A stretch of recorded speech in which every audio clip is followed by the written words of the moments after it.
পোনপ্ৰথমে মই অসম স্বাধীন ছাত্ৰ সন্থা বোকাখাট শাখাৰ তৰফৰ পৰা সাংবাদিক দাদাসকলক আন্তৰিক ধন্যবাদ জনাইছোঁ। আজি আমাৰ দলংখনৰ খা খবৰ ল'বলৈ আহিছে আৰু আমাৰ বাগানখনলৈ অহাৰ কাৰণে স্বাগতম জনাইছোঁ। লগতে আৰু এই দলংখনৰ ব্ৰিটিছে স্থাপন কৰিছিলে।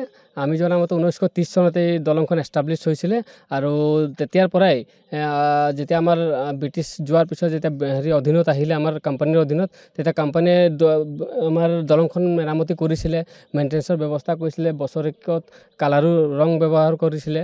আৰু দিনক দিনে এতিয়া দেখিছোঁ দলংখনৰ অৱস্থা বহুত বেয়া হৈ পৰিছে। আৰু গোলাঘাট, এতিয়া আমি জনামতে গোলাঘাট জিলাৰ ভিতৰত, বোকাখাট সমজিল্লাৰ ভিতৰত এই দলংখনেই হৈছে এটা ব্ৰিটিছৰ এটা সম্পত্তি।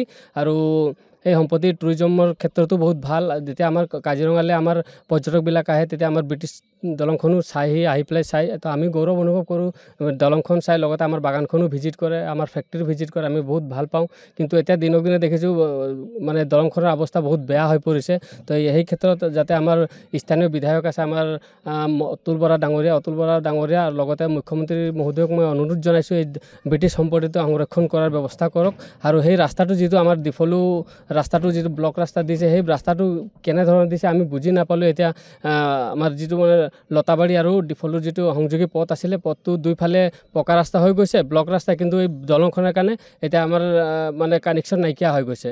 মানে এতিয়া যাতায়াত ব্যৱস্থা একেবাৰে শোচনীয়। এতিয়া আমি ইয়াত খোজকাঢ়ি যাবলৈও ভয় লগা হৈছে। আপোনালোকে নিশ্চয় দেখি পাইছে যে দলংখনৰ অৱস্থা কি। তো ইয়াৰ ওপৰত অলপ ব্যৱস্থা ল'বৰ কাৰণে কৰ্তৃপক্ষ আছে আৰু আমাৰ বোকাখাট সমজিল্লাৰ প্ৰশাসন বিষয়া আছে, লগতে মন্ত্ৰী অতুল বৰাকো মই অনুৰোধ জনাইছোঁ যে দলংখনৰ অতি শীঘ্ৰে মেৰামতি আৰু শোচনীয় কৰিবৰ কাৰণে অনুৰোধ জনাইছোঁ। মই অনুভৱ কৰোঁ যিহেতু আমাৰ বাগানলৈ আহিছে, আমাৰ বাগানত এটা সম্পত্তি আছে, ব্ৰিটিছে দিয়া সম্পত্তি। সেই সম্পত্তিটো আমি ভালকৈ ৰাখিব লাগিব। চৰকাৰে যাতে দলংখন বনাই দিয়াৰ ব্যৱস্থা কৰক আৰু আগৰ নিচিনা শোচনীয় কৰি তোলক।